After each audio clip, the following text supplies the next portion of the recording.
Hello, friends. How are you doing? Let's listen to a new story about Jiya. Hi, I'm Jiya. Every morning, I walk to the same desk, third row, next to the window.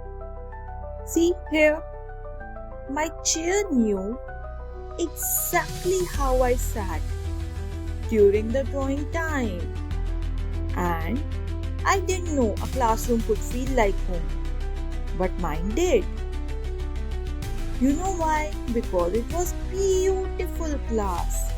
My colors knew exactly they need to fall on the floor.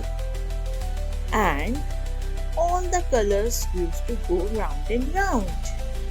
The clouds, they used to move very gently and I used to love it. And my best friend, he always sat beside me. But today felt different. My class looked very different. Something was off. Then I looked at my teacher. She was talking to the kids. And suddenly, the teacher smiled and said, "Next year you will move to the senior class." The world sounded big, bigger than my school bag. I looked around the room again. Oh my God, what is going to happen? Next year she won't be my teacher anymore. One who taught me to write. One who always said, "Good job, Jiya." And one who always used to stood beside me during my presentations and used to clap.